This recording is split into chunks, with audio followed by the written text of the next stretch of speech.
en esta mañana, hermanos, a continuar con un mensaje que comenzamos el viernes pasado.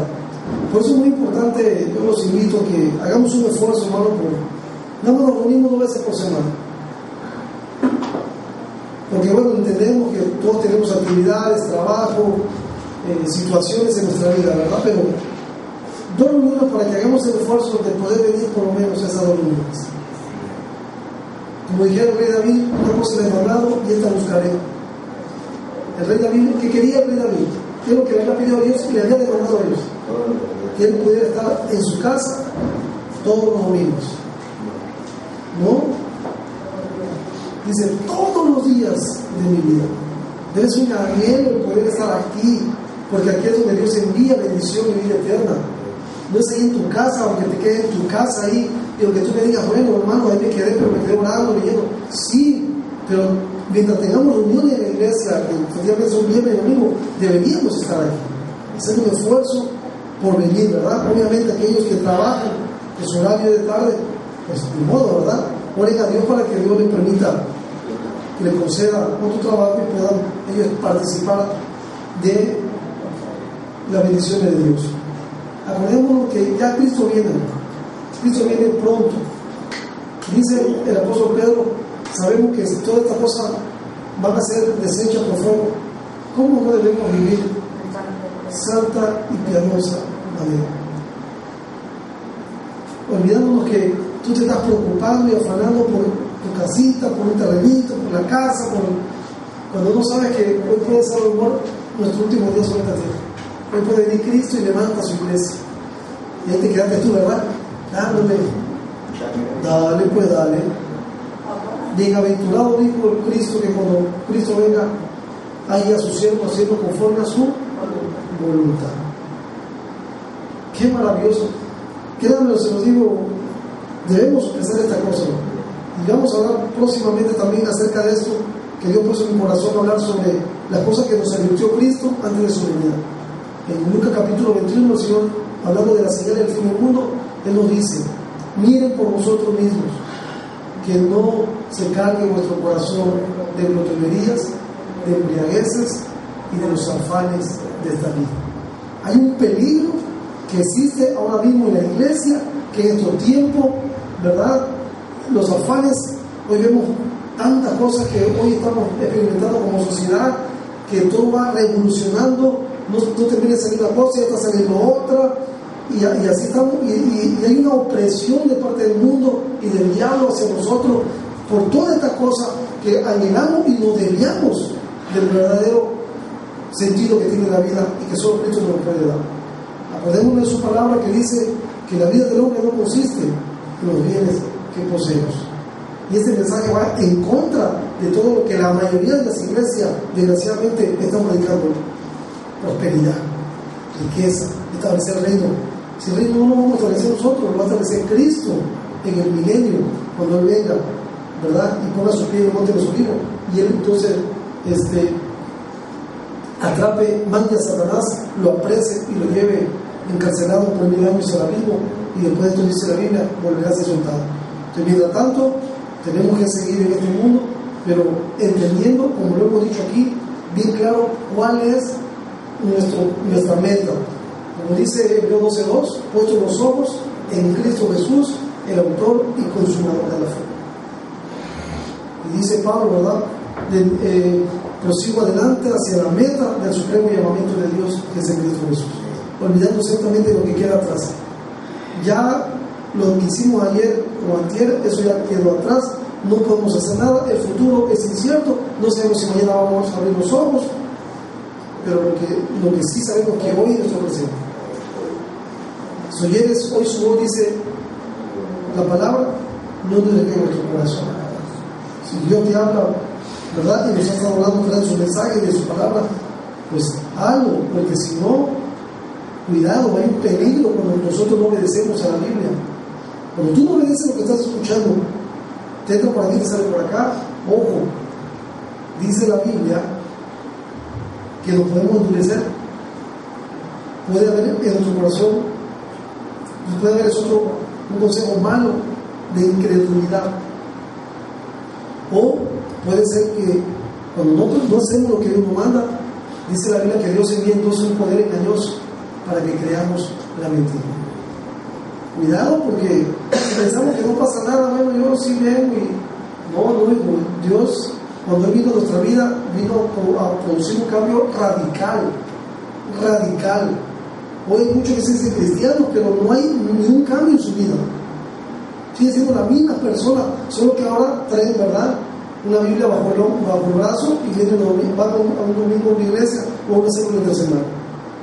Si Cristo no ha transformado tu ser, ya dijimos que salvación tiene 3 acepciones o 3 significados: es vida eterna en el espíritu, es salud en el cuerpo y es paz y felicidad en el alma. Entonces, si nosotros no estamos siendo transformados, cambiados, renovados, cuidado, hay un peligro, porque ya dijimos, ¿verdad?, nadie puede hacer morir las obras de la carne sino por el Espíritu Santo. Si tú no puedes hacer morir las obras de la carne, porque no tienes el Espíritu, entonces no tienes parte ni suerte con Cristo en su reino. Vamos entonces a continuar. Vimos el viernes, comenzamos un tema, hermanos, que pusimos como título Testigos de Jesucristo. Nosotros todos somos testigos de Jesucristo. Y usamos el pasaje de Lucas 24, 46, 49, que hablamos donde Jesús dijo: vosotros sois mis testigos de todas estas cosas. Y Él nos ordenó a que fuéramos y predicáramos a todos los hombres arrepentimiento y perdón de pecados en el nombre de Jesús. Esa es, decíamos el viernes y decimos hoy también, esta es la prioridad que como iglesia tenemos. Cristo, antes de irse al cielo, Él le encargó rigurosamente a sus discípulos esta tarea. Esta es la gran comisión que como iglesia tenemos hoy en día. Dimos el ejemplo, ¿se acuerdan de bombero? Decíamos que tenemos responsabilidades, pero nuestra misión, en el caso del bombero que hablábamos, los bomberos tenían como prioridad, como misión, el salvar vidas y apagar fuegos. Pero cada uno en particular tenía diferentes actividades o responsabilidades. Nosotros tenemos muchas responsabilidades, pero ¿cuál debe ser nuestra misión en esta tierra?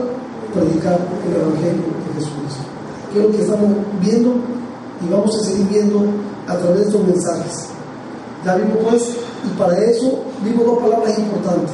Hechos 1:8 dice Cristo: pero recibiréis poder, la primera palabra, cuando haya venido sobre vosotros el Espíritu Santo, y me seréis testigos en Jerusalén, Judea, Samaria y hasta el último de la tierra.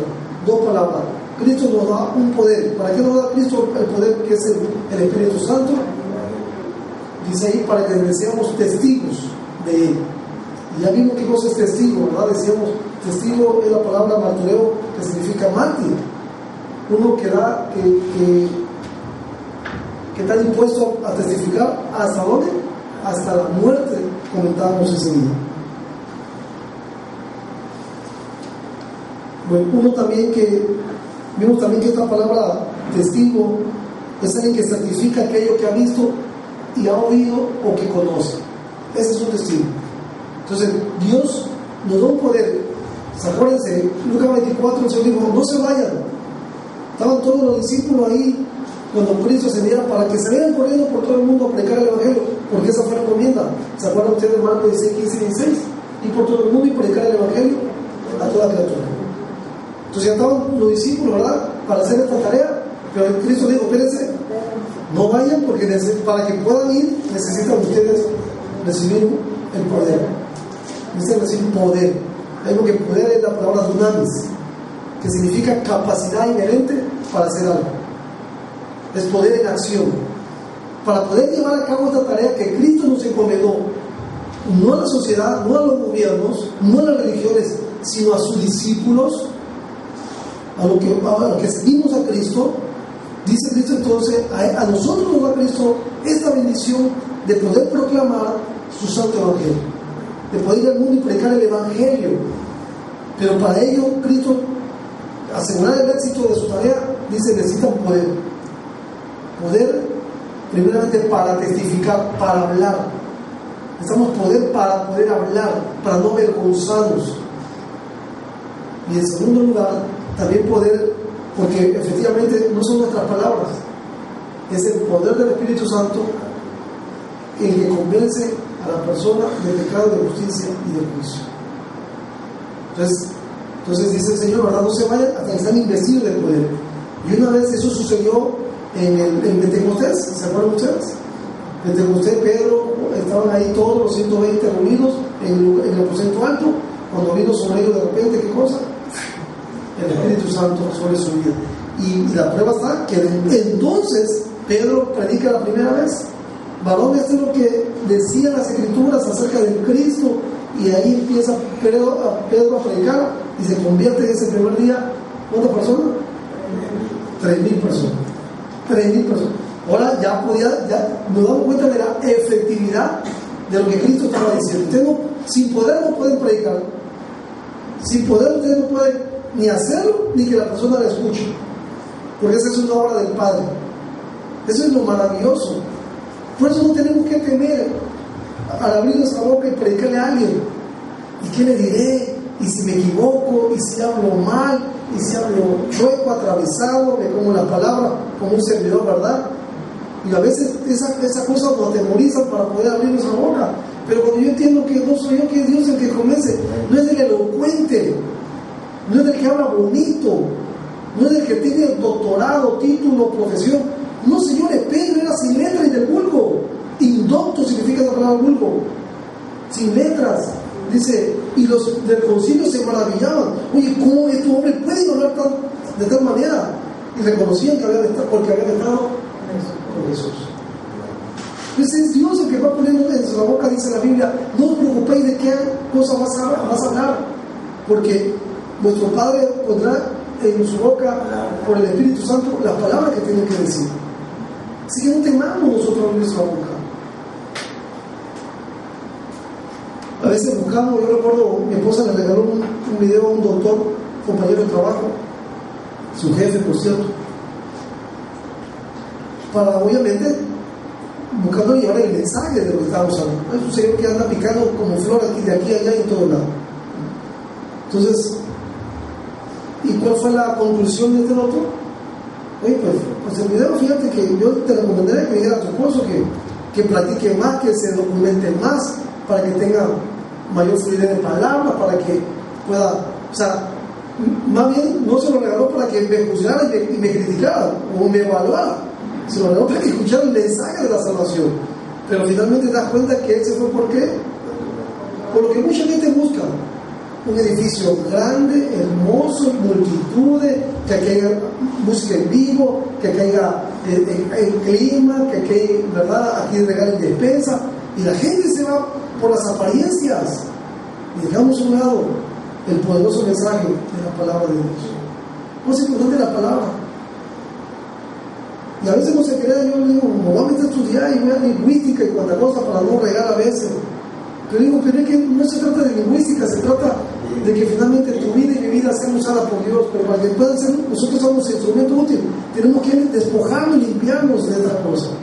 Pablo decía, yo vengo con ustedes no con palabras de humana sabiduría, sino con demostración del poder del Espíritu Santo. Entonces, esta obra de Dios, hermanos, por eso no tenemos que temer hablar del Evangelio de Cristo. Entonces ya vimos pues todo lo que es testificar, de ser testigos. Hablamos también, ¿se acuerdan ustedes de lo que damos? De 5 características que como iglesia debemos nosotros tener para poder testificar como Cristo quiere que nosotros lo hagamos. Decíamos que teníamos una característica de la iglesia de poder testificar, estar separado del mundo. Dedicación a los intereses del Señor Jesús aquí en la tierra. Fidelidad a la verdad, una conducta moral intachable, y por último, que entendamos que somos columna y baluarte de la verdad. Somos nosotros. ¿Quién nos va a decir la verdad? ¿Los científicos? ¿Los filósofos de este siglo? ¿Los elocuentes? ¿Los maestros? ¿Los académicos? ¿Quién nos va a decir la verdad? La verdad es Jesucristo. Y nosotros tomamos esa bendición de ser portadores de la verdad, de ser mensajeros de buenas nuevas y de la verdad. Hoy vamos a continuar en ese mismo sentido y vamos a ver algunos ejemplos de la Biblia, porque acuérdense ustedes que en Lucas 24, para lo que estuvimos el viernes, y lo que no, pues ahí está el video para que lo compren, decíamos que Cristo dijo: van a ir y predicar en mi nombre arrepentimiento y perdón de pecados. ¿Y por qué? Porque ustedes no soy testigo de estas cosas. Una característica de los apóstoles, para poder ser apóstol de Jesucristo, uno de los requisitos que tenían que cumplir era el que hayan visto al Señor, que hayan estado con Él. El último apóstol que existió en ese sentido fue Pablo. Y aunque Pablo no vivió, pero Cristo se le apareció, ¿en dónde? En el desierto, cuando iba a Damasco. Ahí donde se le aparece y escucha la voz de Dios. ¿Quién eres? Dice Pablo. Yo soy Jesús, al que tú persigues. ¿Qué quieres que yo haga, Señor? Inmediatamente vemos la rendición total de Pablo a Jesucristo. Una característica del que ha nacido de nuevo. Hoy, ¿verdad? Muchas veces se dice que se convierte a Cristo, y dice: te tienes que bautizar, tienes que empezar a traer tus ofrendas a la iglesia, tienes que empezar a amar, a predicar el evangelio, y empieza, ¿verdad? ¿Y por qué? Eso que lo haga el pastor que predique, pues eso está él. Entonces, eso nos dice, ¿verdad?, que esa persona no nació de nuevo. Porque yo veo en la Biblia claramente todos los hombres de Dios. Cuando Jesús le dijo a Pedro y a Juan su hermano, a Simón y Andrés, Pedro y Andrés, Cristo le dije: síganme. ¿Qué dice la Biblia? Al instante dejaron la red y siguieron a Cristo. No se pusieron a ver y será eso que voy a poder. ¿Cómo ves? ¿Será que tú crees que yo pueda? ¿Tú crees que sí la haga? Cuando Cristo nos llama, ellos, porque estaban confiando que no eran ellos, era Cristo en ellos. Entonces, esa es una característica. Y vamos, repito, a ver unos ejemplos en la Biblia en esta mañana. En primer lugar, el ejemplo de Pablo. Vamos a ver Hechos capítulo 22, versículo 14 al 16. Hechos 22, del 14 al 16.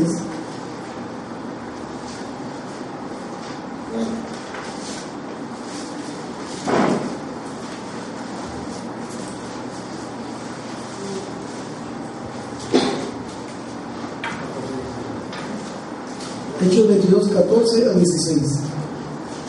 Hablando de este sentido, como dije hace un momento, del último apóstol que Dios levantó, que fue el apóstol Pablo. De ahí en fuera, ya no existen apóstoles en este sentido. Porque efectivamente Efesios capítulo 4, versículo 11 dice la Biblia que Él constituyó algunos apóstoles, pastores, evangelistas, maestros, etcétera, etcétera. Pero ahora el apostolado ya no es el apóstol de la Biblia, de los primeros apóstoles. Eso ya terminaron ahí. ¿Por qué? Porque dice, Cristo dijo en Juan 17: yo oro por ustedes y por lo que han de creer por la palabra de ustedes, de ellos. Hechos capítulo 2, 42 dice: y perseveraban en la doctrina de los apóstoles. Efesios 2:20 dice: edificados sobre el fundamento de los apóstoles, siendo la piedra angular Jesucristo mismo. Entonces, todos nosotros, ¿verdad?, estamos fundados sobre la doctrina que los apóstoles nos dejaron. Entonces, si alguien se levanta como apóstol en ese sentido, pues es un falso.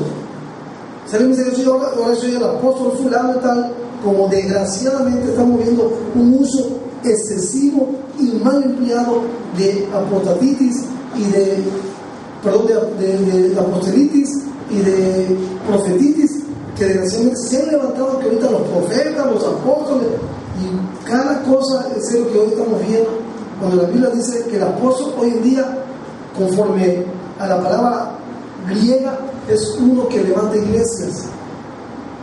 Muchos dicen apóstoles y ni siquiera han ni 3 ni 4 iglesias.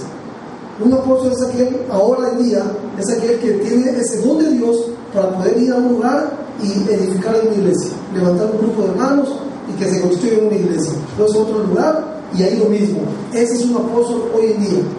conforme Efesios 4:11, pero no alguien que me dice, ¿sabes qué? Como los apóstoles, el Señor me dijo, yo soy apóstol y esta es la revelación. Le digo, ¿cuál? ¿De cuál fumaste, compadre? Si ya los apóstoles, a los apóstoles de Cristo ya no existe ese tipo de apostolado, no existe. Y los profetas que hoy se levantan, que Dios me dice, mira que te va a llevar a las naciones, también está, pero bien pacheco y bien pasado. Porque dice la Biblia claramente en Hebreos 12, capítulo 1, que en otro tiempo Dios nos habló por los profetas, en otro tiempo y de muchas maneras, pero que hoy, hablando ya de este tiempo, nos ha hablado por medio de Jesucristo, el cual fue constituido heredero de todo. Y Jesucristo, aquí está su palabra. Pues en ese sentido, no existe efectivamente ya ni profetas ni apóstoles. Y un profeta ahora, ya no son como los profetas como Elías, como Isaías, esos eran profetas que anunciaban efectivamente el futuro. También los profetas le llamaban videntes. Samuel era profeta y todos ellos. Entonces, ya no, ahora un profeta es aquel que habla las palabras de Dios, las profecías, es decir, alguien que ahora habla, ¿verdad? Lo que dice la Biblia. Ya no hablamos del futuro, porque ya todo está aquí. Ya el canon de la Biblia está cerrado. Ya no necesitamos saber nada más. Si alguien me viene y dice, ¿sabes qué Dios me reveló? Y me digo, bueno, entonces lo que ese cuate nos diga, lo pegamos a la Biblia y le ponemos Evangelio según San Jorge y lo pegamos a la Biblia. Pero la Biblia dice en Apocalipsis 22, hay aquel que le añada o le quite a este libro. Ya está cerrado, ya no hay nada, ninguna revelación fresca ni nueva, ya no existe. Lo que hoy hay es iluminación para que nosotros entendamos la Biblia, revelación de este libro que ya está cerrado.